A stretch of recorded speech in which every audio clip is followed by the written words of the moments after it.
যখন রাতের আকাশে চাঁদ উঠত সিংহদ্বারের উপর আর রাজপ্রাসাদের ধ্বজায় লাগত দক্ষিণের বাতাস, ঠিক তখনই রাজ্যবাসীরা জানত তাদের রাজা জেগে আছেন। আজ বলছি সেই এক রাজার কথা, যিনি রাজা ছিলেন তলোয়ারে। তার নাম ছিল শূরবীর্য।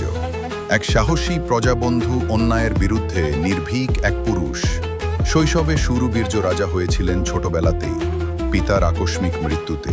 যখন শিশুরা খেলতো কাঁচের পুতুল নিয়ে, তিনি শিখছিলেন কিভাবে তলোয়ার চালাতে হয়, কিভাবে একটা জাতিকে রক্ষা করতে হয়। তার প্রথম শিক্ষা ছিল প্রজারা হলো রাজার প্রাণ আর রাজা হলো তাদের ছায়া। যুদ্ধের ডাকে এক অমাবস্যার রাতে খবর আসে, দক্ষিণ সীমান্তে এক হিংস্র প্রতিপক্ষ রাজ্যে আক্রমণ করতে চলেছে। সভাসদরা ঘাবড়ে যায়। কেউ বলে সন্ধি করো, কেউ বলে সিংহাসন ছেড়ে পালাও।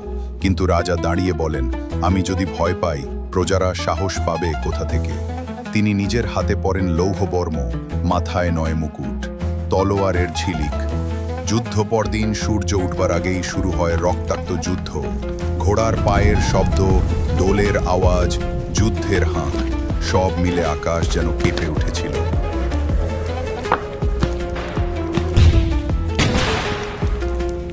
রাজা শূরবীর্য সামনে থেকে সৈন্যদের নেতৃত্ব দেন। তার কণ্ঠে একটাই ডাক ছিল, এই মাটি আমাদের মা। কেউ যদি তাকে ছোঁয়ার চেষ্টা করে, আমরা বুক চিরে তা ফিরিয়ে দেব। দিন শেষে বিজয় হয়। শত্রু সেনারা পালিয়ে যায়, কিন্তু রাজা রক্তাক্ত ছিলেন। বিজয় মুকুটের নিচে ঘাম ও ত্যাগের ইতিহাস লেখা ছিল। শপথ সিংহাসনে বসে রাজা বলেন, সিংহাসন শুধু আমার নয়, এই প্রজাদের। আমি শুধু একজন রক্ষক, তাদের তরে নিবেদিত। তারপর থেকে রাজ্যে শুরু হয় সুবিচারের যুগ। শিক্ষা, কৃষি, শিল্প সব খাত।